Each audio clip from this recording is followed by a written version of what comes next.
जय हिंद व्यूअर्स, स्वागत है आप सबका त्रिशूल डिफेंस एकेडमी के यूट्यूब चैनल पे। व्यूअर्स, हमने नेवी एविएटर्स की सीरीज निकाली थी। मैं आपको बता दूं, नेवी एविएटर्स मुख्य रूप से 3 प्रकार के होते हैं: pilots, observers and technical officers. मैंने पिछली कुछ वीडियो में पायलट के बारे में बताया था कि कैसे भारतीय नौसेना में आप पायलट बन सकते हैं, किस किस एंट्री के माध्यम से बन सकते हैं और कौन कौन से हवाई जहाज उड़ा सकते हैं। आज मैं ऑब्जर्वर्स के बारे में इस वीडियो में कवर करूंगा। आशा करूंगा कि आप लोग वीडियो देखने के बाद कुछ कमेंट जरूर करें और साथ ही बेल आइकन पे बटन दबाएं ताकि जल्द से जल्द वीडियोस आप तक पहुंचें। देखिए, पायलट का मुख्य रूप से काम क्या है? वो प्लेन को फ्लाई कर रहा है।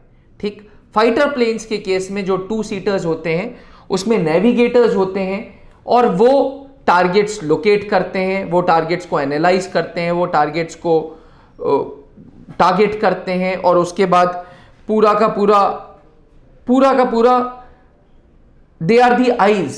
बट जब हम फिक्स्ड विंग या जब हम हेलीकॉप्टर्स की बात करते हैं तो वहां पे पायलट के साथ साथ उनकी आंख भी चलती है और इस आंख को बोलते हैं ऑब्जर्वर्स। ऑब्जर्वर्स आम भाषा में ये वो एयरबॉर्न टेक्नीशियंस हैं जो फ्लाइट में साथ होते हैं और जिनका मुख्य रूप से काम होता है टारगेट्स को एनालाइज करना, उनको लोकेट करना, उनके बारे में इंफॉर्मेशन गैदर करना, एनालिसिस करना और फिर अटैक करना। ये लोग ये सारी चीजें इक्विपमेंट्स के द्वारा करते हैं।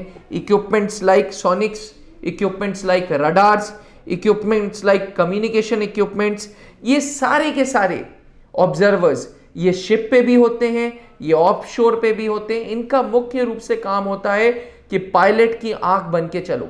पायलट एयरक्राफ्ट, पायलट हेलीकॉप्टर उड़ा रहा है, आप टारगेट्स की इंफॉर्मेशन गैदर करो, आप टारगेट्स को लोकेट करो, आप टारगेट्स के ऊपर एक्शन लो, आप टारगेट्स को एनालिसिस करो और ये इंफॉर्मेशन पायलट को दो।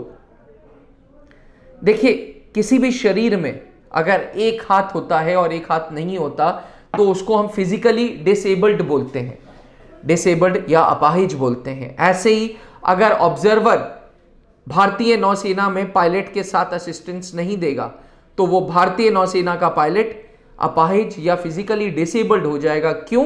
क्योंकि उसका दूसरा हाथ, उसका मेन हाथ वो कोई और नहीं, एक ऑब्जर्वर ही है।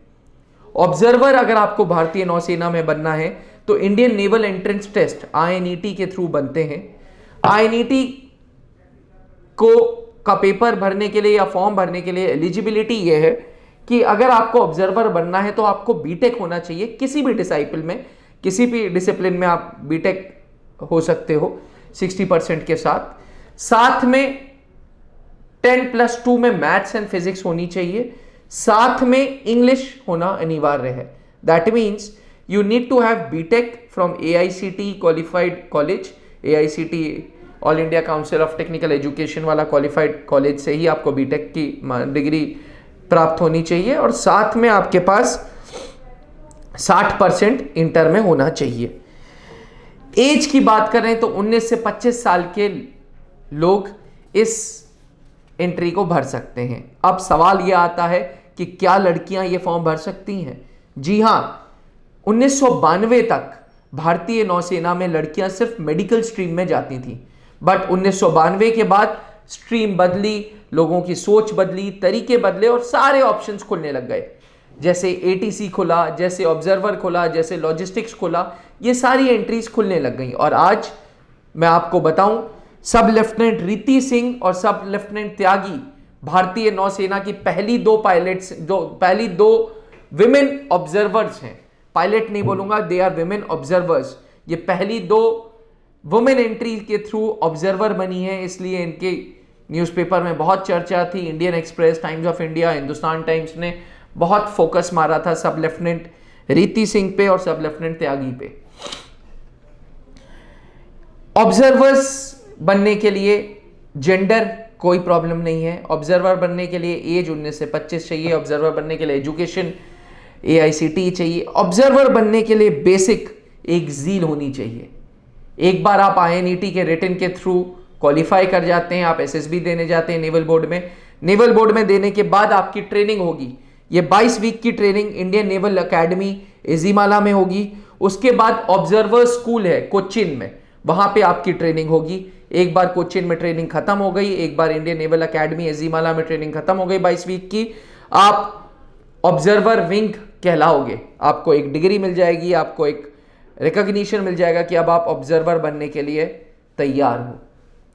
अभी तक गर्ल्स के लिए ऑब्जर्वर शॉर्ट सर्विस कमीशन है, मेल्स के लिए परमानेंट कमीशन है, बट क्योंकि नेवी ने अब अपना गर्ल्स एंट्री को बहुत जल्दी वो शॉर्ट सर्विस कमीशन से परमानेंट कमीशन में कन्वर्ट कर रहा है अलग अलग डिग्रीज को, तो आशा करेंगे कि आने वाले समय में female observers pilots, female observers जो शॉर्ट सर्विस कमीशन से गई हैं वो परमानेंट कमीशन के थ्रू भी जा सकती हैं। व्यूअर्स, आज के लिए इतना ही। आशा करता हूं कि आपको ये वीडियो पसंद आई हो, और अगर ये वीडियो आपको समझ आ रही है, कुछ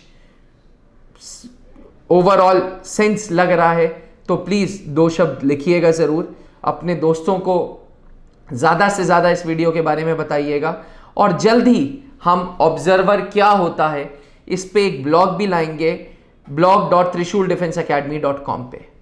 बने रहिएगा त्रिशूल के साथ, ऐसे ही ट्रस्ट करते रहिएगा। थैंक यू, जय हिंद।